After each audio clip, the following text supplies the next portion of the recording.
I know that there has been a bit of a difference of opinion in the past between our government and our municipal leaders, and I'm delighted that Amarjeet Sohi and members of his council, Tim Cartmel, Karen Principe, Aaron Rutherford, and Karen Tang are here.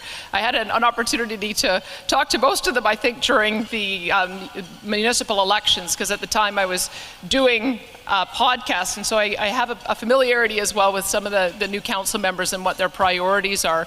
But I want to make sure that we can reset the relationship between our government and our municipal leaders, because we're all serving the same people. We are serving the business community, and increasingly we know that we have to take care of the social side, because the social side is impacting the comfort and confidence that our businesses have to be able to operate downtown. I'm very aware of that. We are making progress, but we can't make that progress and continue it up without having a really constructive relationship with our municipal councils who are really at the forefront of that. So I know we're going to have some conversation about that. One of the other areas that I knew that we had a bit of a conflict with our municipal councils was over the issue of the vaccine exemption program, the vaccine passport program. It's probably no secret to you, maybe because of the history that I just shared with you. I was not a fan of that program. And I have committed that we won't bring it back or any other restrictions again this fall. Now, I recognize that in Calgary and Edmonton, that's a little bit more challenging to switch to that kind of thinking, but I want to just explain to you the approach that I want to take when we get into the fall. And again, I'd like to get your feedback on it. But it seems to me that our problems that we have in Alberta are related to the functioning of our Alberta health system.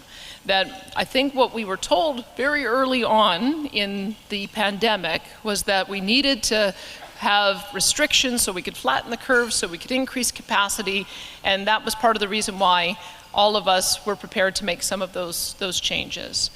We are now 2.5 years in. We know an awful lot more about this virus and this disease. I know that there's going to be pressure on our healthcare system, but the way you solve a pressure on your healthcare system and the way you address the issue of capacity in your healthcare system is not by shutting down restaurants, and it's not by shutting down hotels, and it's not by making the business community be the ones to bear the brunt of it. We're not going to be closing schools. We're not going to be disrupting kids' activities. That has created a lot of mental health concern across the whole range of kids, through to teenagers, through to seniors.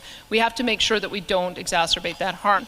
So one of the things that we'll be coming through with in the fall as well is a change to the Human Rights Code to make it illegal to discriminate against anyone on the basis of their COVID vaccination status. Now, I recognize that there are still some organizations and some businesses in Alberta that is doing that, and I just want to sort of give you fair warning that we are going to be making a serious pivot in that regard. And I would just ask if you would work with us to align your policies with the direction that we want to go in Alberta, because we want to send a message to the community and to the world community and to the investment markets that this is a place that is open for business, that this is a place that believes in freedom.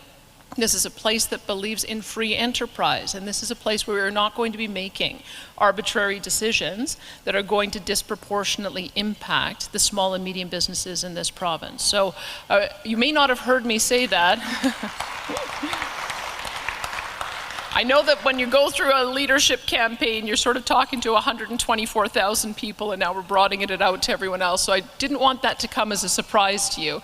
And there is going to be a little bit of time until we get to that point. We'll be returning in the fall session at the end of November, and the priority that I have is to pass the Sovereignty Act. I'd be happy to talk to you a little bit more about that. Pass this change to the Alberta Human Rights Act, and also make the changes that we need to Alberta Health Services. But